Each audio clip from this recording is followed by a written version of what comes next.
जय जाट। आज बारी है जानने की राजा राम जाट जी के जीवन काल के बारे में।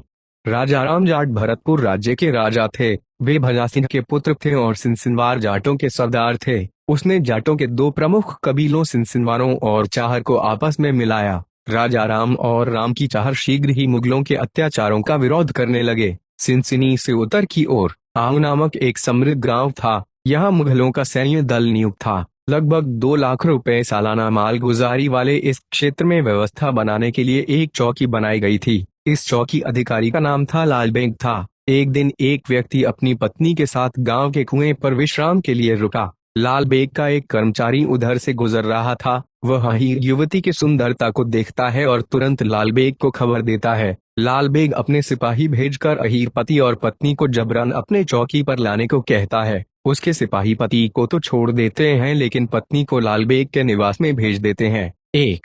यह खबर आग की तरह फैल जाती है और राजा राम के कानों में पड़ती है। राजा राम ठान लेता है कि वह मुगलों को सबक सिखा के ही रहेगा। उसने अपने सैन्य को युद्ध के लिए तैयार किया और लाल बेग को मारने की योजना बनाई। योजना के अंतर्गत वह अपने सिपाहियों के साथ गोवर्धन में वार्षिक मेले में जाने वाली घास की बैलगाड़ियों में छुप जाता है। लाल बेग को अंदाजा भी नहीं था कि राजा राम और उसके सिपाही घास के अंदर छुपे हुए हैं और वह गाड़ियों को अंदर जाने की अनुमति देता है। चौकी को पार करते ही राजा राम और सिपाहियों ने गाड़ियों में आग लगा दिया। उसके बाद भयंकर युद्ध हुआ और उसमें लाल बेग मारा गया।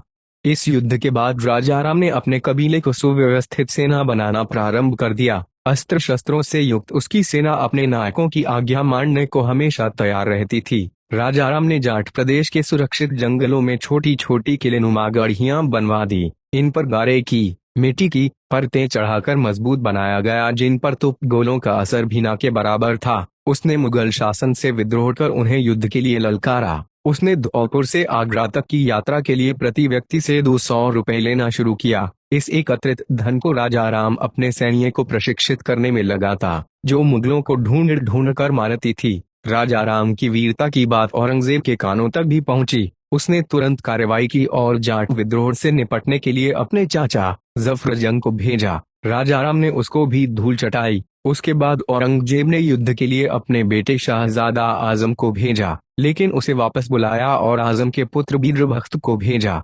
बीद्रबख्त बालक था इसलिए जफरजंग को प्रधान सलाहकार बनाया। बार बार के बदलावों से शाही फौज में षड्यंत्र होने लगे। राजा राम ने मौके का फायदा उठाया। बीद्रबख्त के आगरा आने से पहले ही राजा राम ने मुगलों पर हमला कर दिया। सन 1688 मार्च में राजा राम ने सिकंदरा में मुगलों पर आक्रमण किया और 400 मुगल सैनिकों को काट दिया। कहते हैं कि राजा राम ने अकबर और जहांगीर के कब्र को तोड़कर उनकी अस्थियों को बाहर निकाला और जलाकर राख कर दिया।